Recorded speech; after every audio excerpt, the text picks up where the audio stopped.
Hello and welcome to Yes, You Are Brave. This is a podcast where we're going to set off on a journey together to find and build our brave, where we explore all the ways that you have been brave and all the ways that you can be brave again. Because even though we may have forgotten or we may have fallen out of practice, we're all brave. And I'm on a mission to prove it and help you believe that yes, you are brave.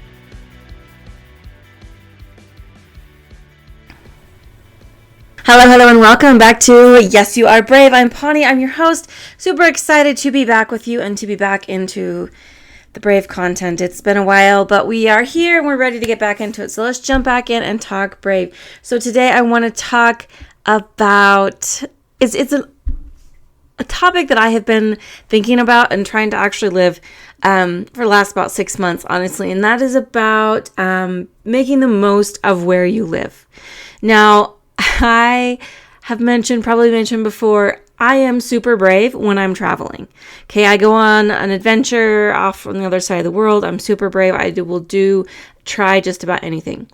But then I get home and I'm kind of lazy and I think, I don't know that I want to do things. I get real lazy about when I'm at home. And so I wanted to talk about what can we do to be making the most of where we live? Because I would be willing to bet that most of us live in places that have some pretty cool things. We really do. There are some pretty cool things no matter where you live. They just become everyday to us and we forget to look at them through new eyes. So one of the things that this came to me is actually an experience that I had. I was on my first big trip abroad. It was back in 2017 and we were in between going to a lot of schools because it was a trip with educators and things like that.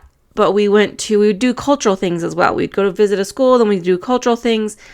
It was really fun. And we were in Helsinki, Finland, and we were going to the National Museum. We didn't have a ton of time. And so we had maybe an hour to do this whole museum. And so we were trying to get through it and kind of rush, but see things and stuff like that.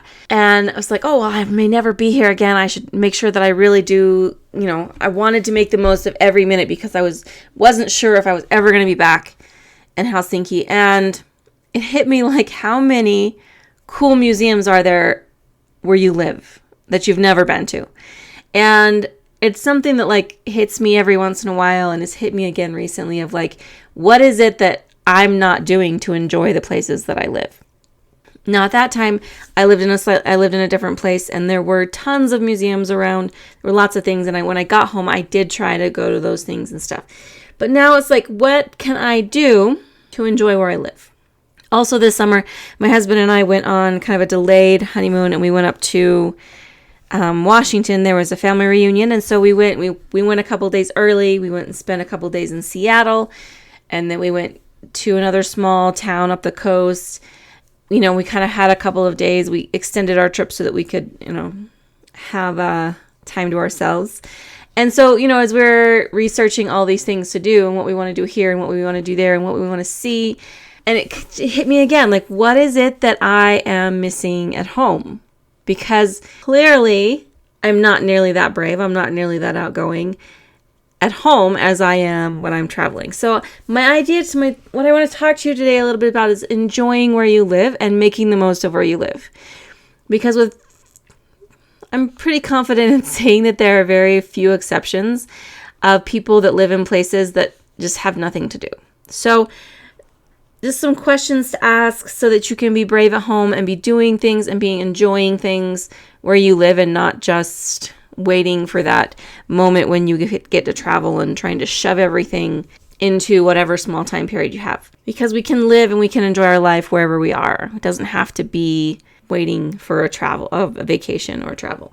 So what cool things happen where you live? That's something that I think is so interesting to think about and to look at what are the things that happen, the cool things that happen where you live? What is your area known for? Do you live in a really big, amazing city with lots of cool cultural things? Or do you live in a place where there's tons of nature? What's unique to where you live? Now, I have to be honest, I live now in southern Utah in a place called Cedar City. And when I first moved here, I didn't know a ton about it. I'd been here a couple of times. But you come into town and the signs say, "Welcome to Cedar City," and then it says Festival City, USA. And I thought it was the weirdest thing ever. I was like, that's dumb. But here's the other thing that happens in this place that I live in. From about the time, I don't know, from about May to October-ish, there's some sort of festival every weekend. And I don't just mean that lightly. I mean, like, they'll close down Main Street for this parade and that parade, and there's a bike race, and there's a Renaissance festival, and there's a this, and it's so many things. There is a period of time during the summer where literally every weekend you could be going and doing something. This year, I had never been before because I wasn't really that interested. One of the things they do in July is they call it the July Jamboree, and it is basically a classic car show.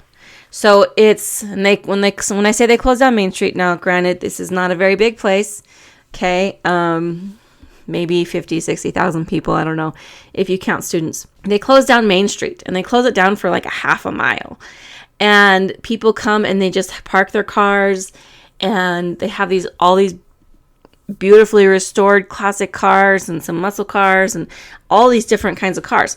Now, I had never even thought about going because I don't really care too much about it.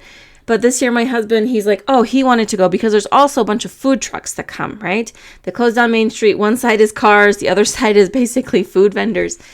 And there was a couple food trucks he wanted to go to. So we went and we walked down, and we got the mini donuts, and we got the Italian ice, and we walked down, and we just looked at all these classic cars. And it was really fun. It was one of those things that was like not something I would have thought about going to, or was like, ooh, this is super high up on my interest list, but it was really fun. And that's, like I said, where I live, that's something that happens all the time. There is always something going on in the summer in the park. We went to the Renaissance Fair this year. We went, what else? We went to several different things in the park. So what are the cool things that happen where you live? Also, I live in Cedar City. They call it it's a Shakespeare festival. It used to be associated with the college. Now it's kind of its own thing. They have a season of plays that goes from it's June. It goes from June to October. It is just ending the first weekend in October, where they have Shakespeare plays, and they have other plays, and they have a green show every single day of the week, pretty much for like 2 months in the middle of that, where the Shakespeare plays, they have an outdoor replica of the Globe Theater, right? They have all of these people that are phenomenal actors come from all over the place, and they come to this little tiny place, and they put on these amazing shows all summer long. I had never been, in like the 3 years I lived here, I had never been to anything. And so my husband and I and there's ways too for like locals. You can get, discounts, and there's packages you can buy. So we bought a package of tickets this year, and we went to a number of plays, and it was just so much fun to go. I love live theater. It's way fun, but that's something that is here and that we can do. And it was just so fun. And so we've done quite a few of those things this year. We went to, several different parades, and just enjoying kind of the local things. So what is it that's in your area? What is it you can be doing? Also, what can you be supporting in your area? There is always somebody to support. There's always a cause. There's always something like that. And like, what do you like? What do you like? And when it comes to where you're at, go see it. Go do it. We also, this year, besides going to some plays and going to several of the festivals that were here in Utah, the 24th of July is a big deal. And so it's a state holiday. It's kind of like the state's birthday type thing. And there was a big fireworks display. We didn't go to the big concert thing before the fireworks. We just weren't terribly interested, but we went to the fireworks afterwards. I found out that there was, what was it? Oh, it was like this Irish dance company that came through town for some reason. And so we went to this, it was being held at the local community theater. We bought tickets. We had a great time. There are so many things around you that you can enjoy and that you can do. So make the most of them. And just like, how can you be involved and get out of the house? I think now as summer's kind of technically come to a close. Here we're still a little warm right now, but I have this thing like in the fall when it starts to cool down. I'm like, we got to get out and we got to do all these things because it's going to get cold and we're not going to be able to do things. So I like to get out and do things and stuff like that. And so that's one of the things that my husband and I have been trying to do is just get out, do things, go to the local things and try the local things and be supportive of those. But you got to be brave enough, I think, to get out and people, to do things. Now, I hate to keep coming back to this, but if the pandemic really messed with all of our heads, I think. It made some changes to how and when and where we're social. And it also was, I think, a habit that a lot of us developed during the pandemic of not being social anymore. We don't go out. We don't do the social things anymore. We don't reach for those type of things quite as much as we used to. We just kind of got out of the habit.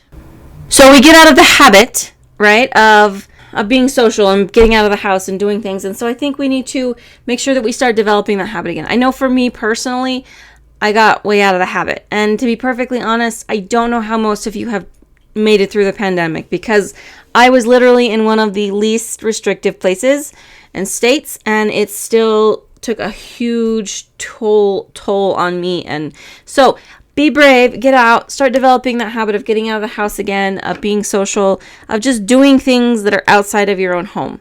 And explore your town, explore where you live. There's a lot of really cool things I'm sure that you can be involved in and that you can do. Oh, the other couple of things with the county fair this year, they had, the week before the county fair started, there was a demolition derby. My husband and I, neither one of us had ever been to a demolition derby, so we decided to go.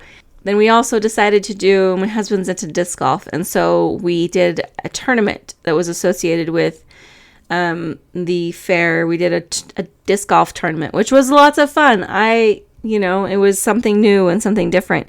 So try new things. Okay. I want to encourage you to be a tourist in your own town. Like where would people be going if they were coming to your town? What would they be doing? So try the new restaurants. Try someplace that you've never been. Try someplace that you would like to try that's new or that's one of the one-off little local places. Try one of those. Go to the visitor center. If your town has a visitor center, go see what's there. In here in Cedar, there is a little like homestead museum, and it's actually really fun. It's just kind of like this old West museum. They've got lots of really cool things. They've even got like an old schoolhouse in the back and different things, how they smelted copper and things like that. Really kind of cool. If there's a local high school, like there's an event that you really like. Last week we went down to one of my niece's volleyball games. Now she's just like 12, and so it was not the highest quality volleyball, but it was really fun. We also went and watched my other nieces play soccer. Is there some sport that you really enjoy where you can go support your local high school kids that are doing things like that? What's in your downtown? Sometimes we just kind of drive through them, we blow past them, but there's a lot of times there's really fun places in downtowns.